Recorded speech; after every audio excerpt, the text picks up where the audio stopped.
Oh my goodness, I think I see channel mammals out there. Hello, my channel mammals.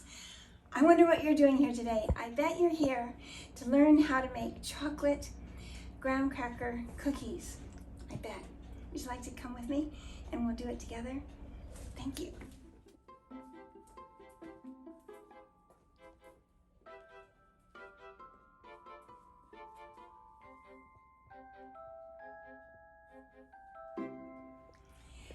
Now, my friends, the reason I make cookies these days, and I try to make cookies that can't be too soft or that crumble too easily, and I found that these graham cracker cookies are crispy and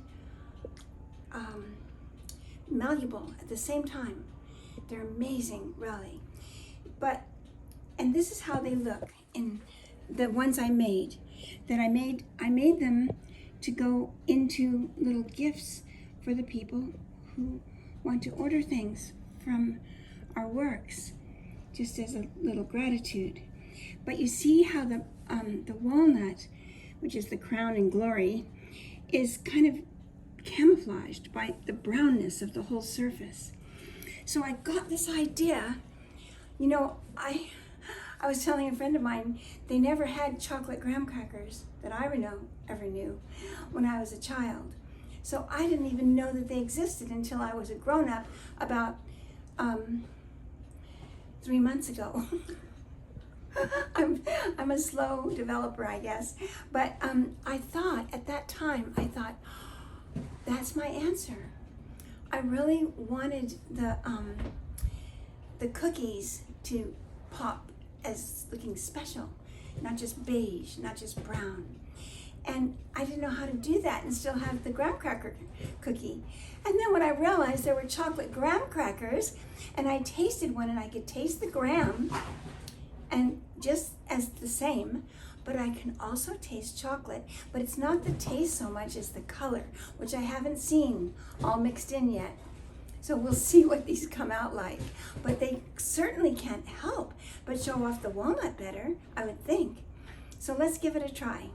Okay, so what the instructions say is, I've only made them once before, so I'm learning along with you. I think I mixed the butter. I took a little piece off the butter today and added it back on because a friend was here eating muffins and we needed butter for the muffins. So soft butter, which this was at the time. Okay. Ooh, I'm making a muck of a mess, aren't I? Okay. There's the butter. And here is this stuff. This is called sweetened condensed milk. And it is the most sweet thing I think I've ever tasted in my whole life. But oh, it's supposed to be in the recipe. It doesn't have any sugar, so this is the sugar, obviously.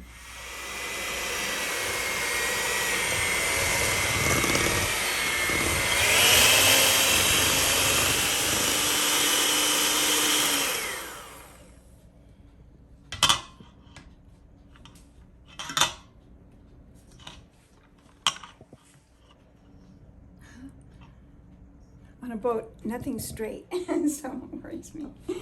Oh, whilst we're over here, look. Isn't this beautiful? Richard, well, a friend of ours, a new friend that we met actually on Instagram, has become a friend, and she did the embroidery of this little thing and sent it to us. And Richard went and got this sugar bowl and put it on it, and I thought, what a sight. Isn't that just amazing? It just looks like it was meant to be always. But it's so funny that Richard just goes and quietly gets something. It's perfect. It's so perfect. So I just wanted to share that. She also, I have this here in case I have to wipe my hands or wipe up a spill. But this she did, emulating our thistles on some of our linens that we made by hand. This is made by her machine, which I think is far harder than making by hand, actually. It must be, but isn't it pretty? So I'm excited to use it. I hope I have a chance. Okay, so we're supposed to now mix in another bowl. Let me move this back.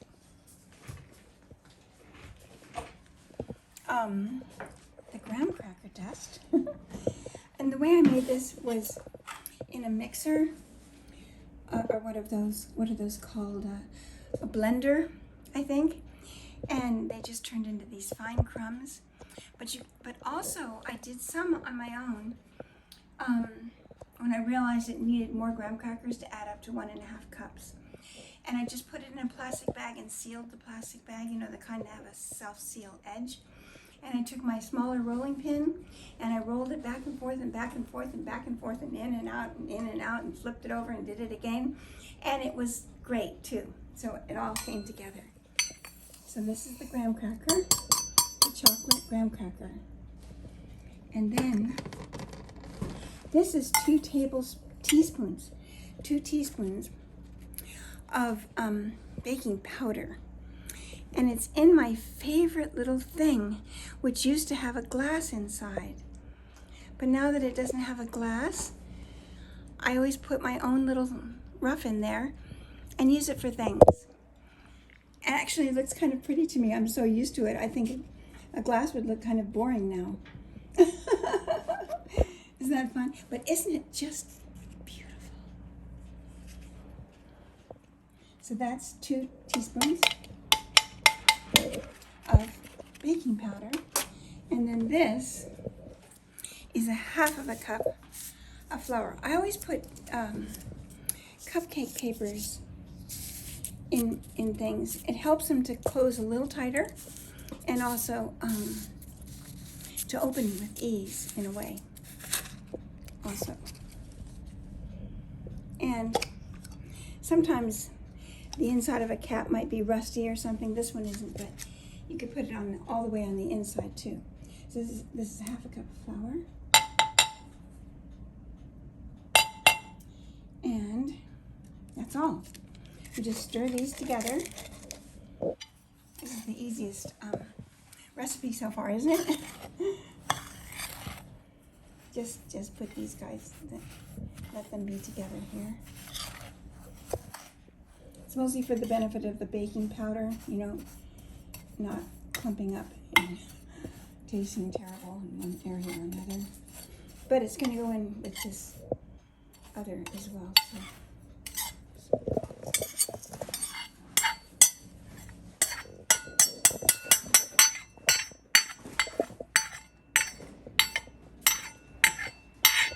Oh, you recognize this bowl. Some of you might. Some of you may have never seen it. And if you haven't, I wish I were you, because it would be so much fun to see it for the first time. I've known it for all my life practically. Richard and I designed these bowls, and all different sizes, and they just last and last and last. And they're so beautiful when they're in use in any way. In any way. We just almost always use it. It's so great. Okay, so there's that. Then it says to stir these together.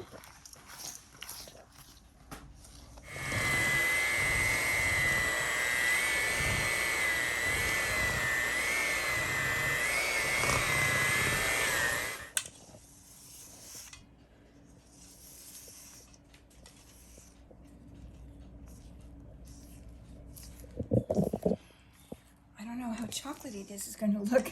Right now it looks kind of, I don't know. Maybe when it bakes it will be.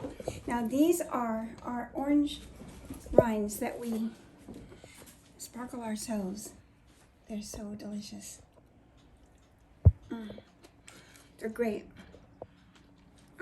Crystallized orange rinds. Okay. And then I'm not sure if I have the right amount of these. I cut it way back from what it says. I'm going to put in less than I have here, just in case. But it's nice, even though the graham crackers are chocolatey tasting, I think you need a little bit of that warm, cozy chocolate taste that comes when it's moist on your tongue. So I am putting the mini chocolate chips in. It asks for a cup. Well, it doesn't actually. This recipe doesn't ask for any of these things. This is all stuff I'm putting in. Okay, so now I told you about that beautiful, what I think is beautiful bowl. And now I want to tell you about a beautiful little pot. See this? Richard and I designed these and made these. And I think I've told you about them before, all of the enamel ware. So this is made of steel. And this rim is made out of fired steel. See how it has a color to it, a slight color? Well, we did that on purpose. We wanted it to have this another metallic attitude to it to show it off. And then there's brass, wood, brass, bone, and a little brass knob here on top. And we use these for so many ways. They're great for soup or stew. They hold more than you think, actually. An ice cream sundae. Oh my goodness, it goes on and on. Condiments and so forth for passing. And we have little saucers for them as well. So you can pass it with a spoon, if it has a sauce in it. And this has coconut. But this is not your usual coconut. This coconut is damp. See my fingers, they're wet when I touch it. Can you tell that they're wet? Yes, because it's freshly grated, fresh coconut, and then quick frozen. And I looked in all the stores for it because I had some that I used in a cake once. It was so divine. And it's what I had, so it's what I used when I first made these cookies. And I just loved it so much. What they asked for is the dried coconut, but that's like eating, I don't know, straw or something in these lovely little cookies. Whereas this, it's part of the chewiness of it. And it's so wonderful. So I ended up buying it online. And I'll show you the package. I had already put this back into the freezer, and I use it. It lasts a long time. So it's a very good value. And it's called Fresh Frozen Grated Coconut. So, ready to cook.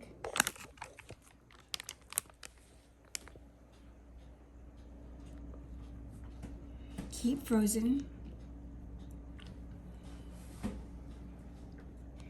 Okay, so this is what you look up for online, a package that looks just like this, with a green leaf, couple of coconuts, and the grated Daily Delight, it's called.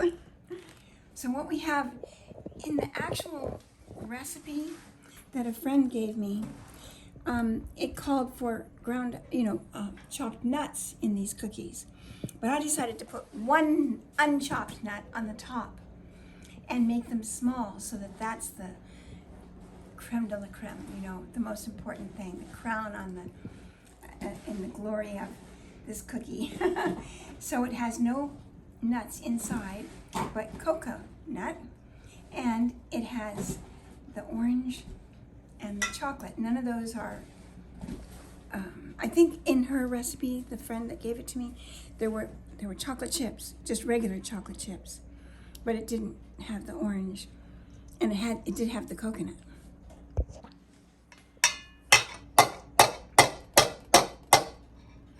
Okay, and as you can see, these are very sturdy. And look, oh, look at the painting. It's kind of become more formulaic. I think some people are trying to learn more like the original spirit of it now, but it's just so beautiful, and everyone is different, everyone. And this was our, as you know, our invention. I'm going to wipe my hands on my little hanky here, and then I'm going to mix this coconut in. It's getting harder to mix, but I think it's worth it. I hope this chocolate turns dark when it cooks, or it might be a walnut on a beige cookie. Wouldn't that be a kick in the head after I go through all this? Oh gosh.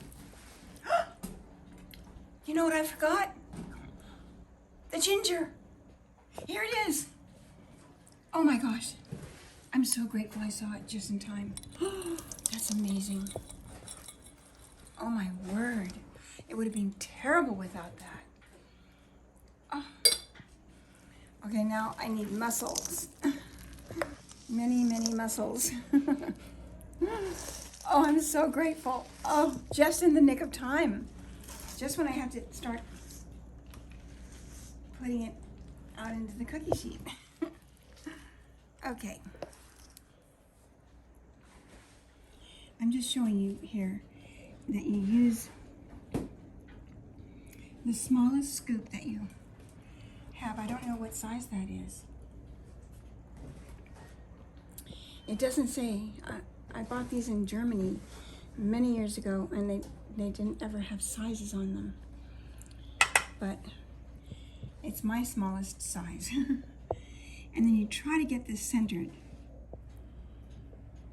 These cookies do spread a bit, so you do need just the smallest little, and push this in really hard. This one's bouncing on top because there's something hard underneath it. So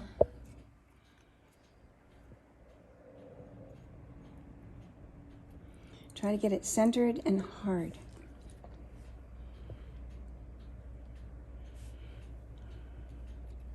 I'm doing this now in a kind of halfway way because I want you to see it, you know, before you get too bored. But I'll be doing tray after tray. It seems like it makes a lot of cookies, I think. I remember about 80, just this little bit. Is that great?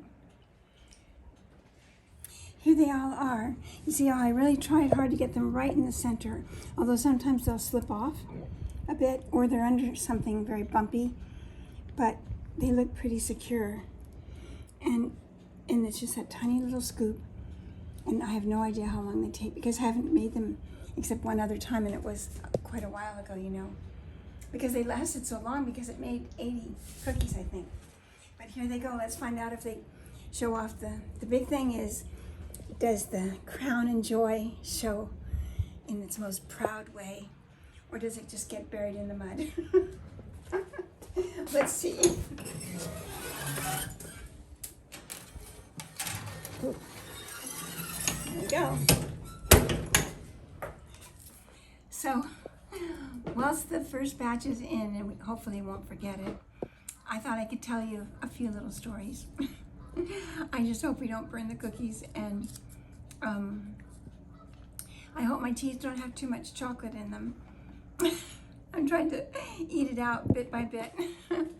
But a friend was just asking me, we have all these abalone shells. Oh, this has a splash of the cookie dough in it. I think I put the spoon in here. Okay, well, these abalone shells, they just come right off the beach where we grew up. And see, I either Richard or I, or my dad or somebody would have put this glue in the little holes that go up the side here. So here they are. You can see them filled all the way through, so we can use it for a soup bowl. It's wonderful for a stew or a soup or a wonderful, delicious salad, anything. And they were we just pick them up off the beach.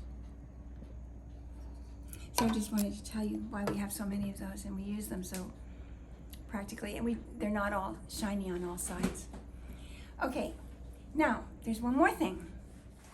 Well, this is another reason why I love having this channel. I'm swept away by the ingenuity, the vision, the infinite ideas that I would never even have thought of. They just come pouring over the internet. They ooze out of everybody's thought. They're everywhere. And yesterday, a man who's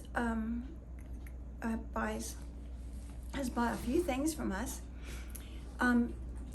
was in touch by, what's that zigzag? Oh, Facebook, the Facebook Messenger. And he showed me this photo of what he's doing. He evidently has a whole set of ever-evolving dinner plates. Isn't that wonderful? And now he's getting a set of ishkabibble bowls, large bowls. And look at how he puts it together. I never would have thought of that. Never. Just feast your eyes. Just stay there and look at those colors. How they emulate each other and play off of each other, support each other. And then the beautiful, there's copper and gold and platinum in these little flowerlets on the sides, and platinum around the inside. And then there's no platinum on the plate. It's just on the dish. And it's so not expected. It's just, I just love it. And I just thought you would love it too. Okay, I think I should check the cookies. Let's do that.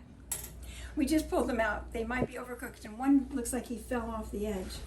But anyway, we're gonna we'll only know when we rack it out. And what I usually try to do, especially if I'm worried that they're over cooking, is I try to get this off of here first, because the tray is the hottest thing. It keeps them cooking. And then we start to, I'm gonna go get a spatula, okay? Okay, so let's just see what we have here. I hope they're not black on the back, but, oh, they're fine. I think they're fine. This has a little hole in it, but do you think they show off the walnuts a little bit better? I'm not sure, actually. These might be a little dark, and if we do them a little less,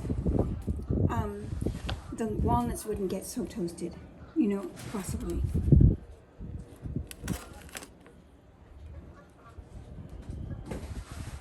That's not burned, it's just, it is the chocolatey color, I think, under there.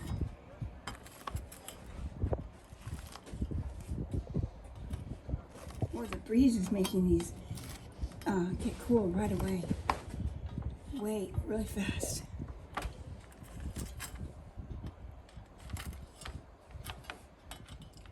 The test, one of the tests is already in somewhat practiced here to see if maybe we bake these a little less time, if the walnut will show up a little lighter than the cookie dough. We'll see. And now the next test is going to be, do they taste chocolatey? We'll see. We have to wait till they're cool before we do that test.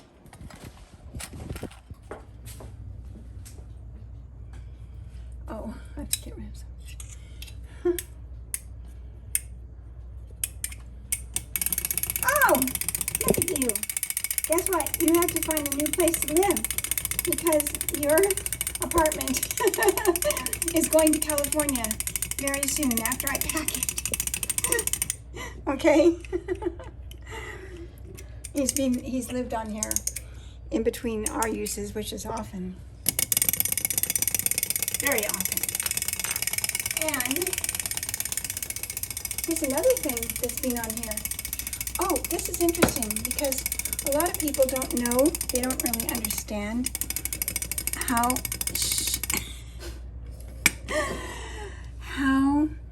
these beautiful lavender sachets are made. And I made this one out of the last little bits of lavender of the season many years ago. What you do is you pick the stems as long as you can. So these stems go up to from here to here. And from here to here, this would bend up and it's the flower. So you take this and you bend it down, each one, and hold it with your hand. And then you weave a piece of ribbon in and out, like in and out the windows, you know, like on like playing Mayday dance around the maypole, and you know, in and out, in and out, in and out, and pull it, and then to the next level, opposite, out and in, out and in, out and in, all the way down, and then tie it in a bow at the end. And this is just a teeny tiny one, but it's nice to see how it is. Okay, this is the important thing. Richard gave this to me as a present one year, and he found this little trolley holder at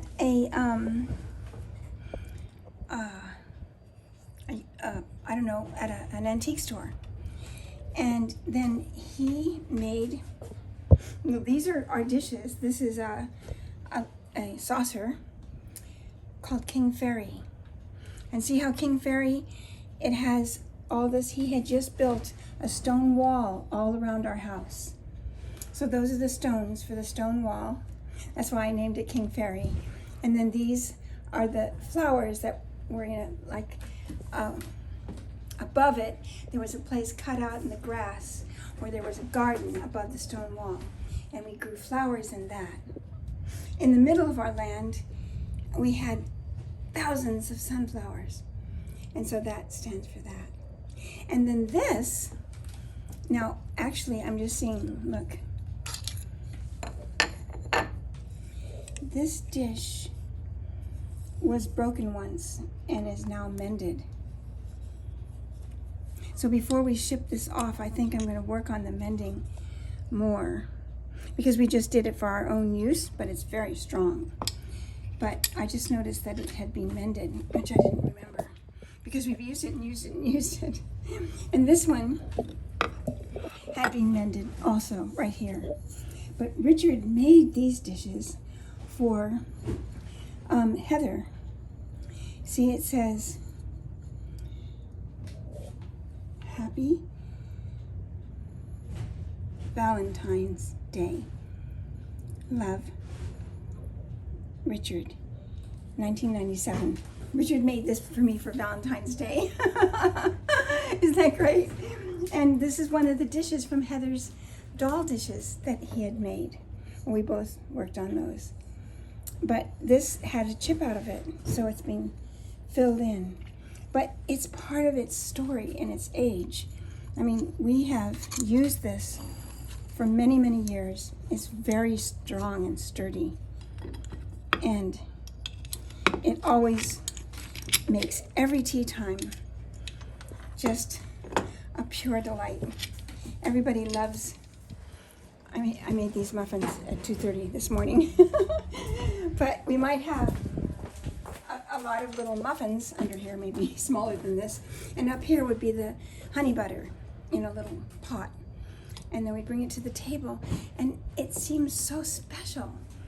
Imagine coming to the table with this. So, one thing is the person who bought it might find a plate, one of our dishes for here, or we will also make a finer repair on this. I can tell. I mean, it's very strong. It's just that we might be able to fill in these grooves a little bit and clean up some glue that's over here on the side. This is our life, you know. It's not a display or a showroom or a museum. It's living.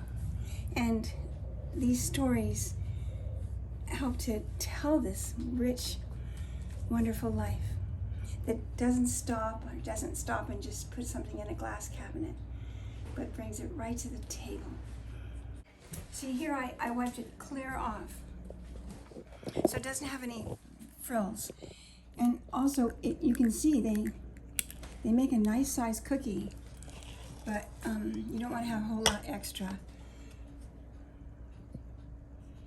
So this one also.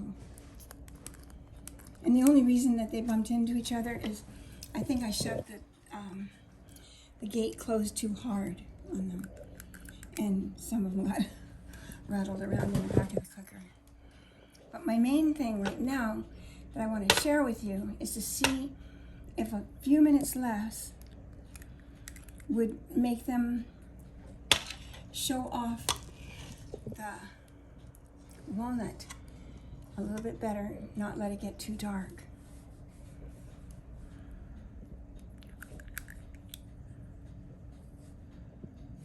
I'll just do a couple of rows because we're losing time with our camera here. So look, these are perfect. These were in for 8 minutes. It's still very hot, and very soft.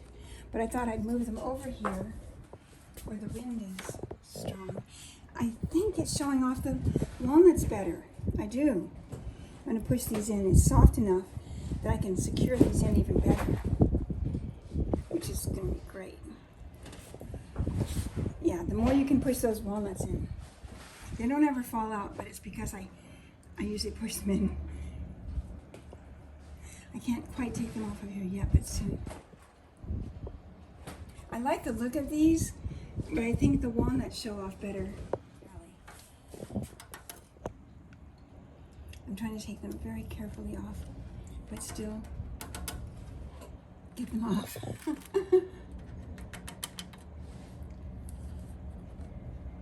Oh, this isn't hot anymore either. The breeze has just cooled everything right down. Isn't it lovely? Okay, my channel animals, these were in for 8 minutes. I think they're a little less baked, you see, on the back.